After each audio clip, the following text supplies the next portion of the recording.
News, सच जरूरी है। भुजबळ हे अनेक वर्ष तमाम ओबीसीचे नेते होते आहेत। खरं ओबीसीचं युद्ध कोणी पेटवलं तर त्याचं श्रेय माननीय गोपीनाथ मुंडे आणि माननीय छगन भुजबळ यांनाच द्यावं। पण मंत्रिमंडळात असताना बाहेर येऊन वेगळं विधान करायचं आणि मंत्रिमंडळात काही बोलायचंच नाही आणि बोलले तरी त्यांचं कोण ऐकत नाही अशी स्थिती ते स्वतःच कबूल करतायत की आम्हाला पैसे मिळत नाही ओबीसीला, आमच्या ज्या काही संस्था आहेत त्याला पैसे मिळत नाहीत। हे सगळं तुम्ही बोलत असताना कॅबिनेटमध्ये तुमची चालत नाही अशी सिद्ध होत आहे। आणि मग जर कॅबिनेटमध्ये मांडणारे मुद्दे तुम्ही रस्त्यावर येऊन मांडणार असाल आणि त्याच्यातनं वाद निर्माण होणार असेल, जरंगे हा पॉलिटिकल ॲक्टिव्हिस्ट आहे, तो काय तुमच्यासारखा प्रगल्भ नेता नाही आहे। त्याच्यामुळे तुम्ही त्यांच्यावर घसरणं हा तुम्ही स्वतःचा मोठेपणा कमी करताय। हे मान्य आहे, तो चोकोचं बोलतो, तो काही बोलतो, शिव्या देतो, अहो पण तो ॲक्टिव्हिस्ट आहे, रस्त्यावरचा कार्यकर्ता आहे। तुम्ही या सत्तेत आहात, तुम्हाला सत्तेची समज असली पाहिजे। आणि जर तुमचं कॅबिनेटमधलं ऐकलं जात नसेल, राजीनामा।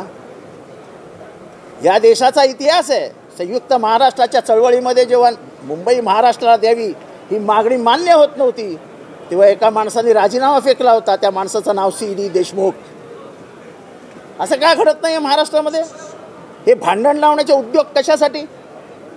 24 तारखेला माननीय एकनाथ शिंदे साहेब आरक्षण देऊ शकणार आहेत का? ओबीसीचं आरक्षण कमी होऊ शकतं का? मग हे सगळं होणारच नाही तर भांडण कशाला लावतात? आता एक नवीन भांडण महाराष्ट्रात सुरू होईल। शेड्यूल कास्टमध्ये वर्गवारी करण्यात येणार आहे। वर्ग 1, वर्ग 2, वर्ग 3, वर्ग 4, वर्ग 5, म्हणजे परत शेड्यूल कास्टमध्ये 1 विरुद्ध 1, 1 विरुद्ध 1 विरुद्ध 1। म्हणजे हे जे सरकार आहे हे जातीमध्ये भांडण कसं लागेल याचाच प्रयत्न करते आहे। आणि म्हणून आम्ही नेहमी म्हणत असतो की ही मनूची औलाद आहे, हे मागासवर्गीयांना शांतपणाने जीवन जगू देणार नाहीत।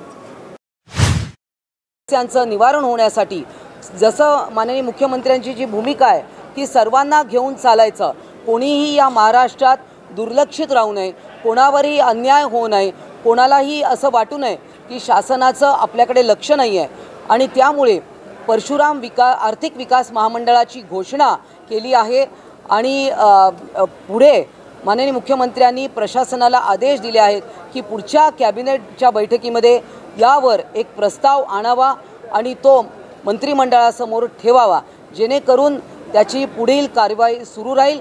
आणि ही एक खूप मोठी घोषणा आज मुख्यमंत्र्यांनी केली आहे। मला सांगताना खूप आनंद होत आहे की शासन सर्व घटकांना एकत्रित घेऊन चालण्यासाठी एक टाकलेलं एक मोठं पाऊल आहे, हे मी आपल्याला सांगू इच्छिते। यासाठीच मी इथे आले। धन्यवाद।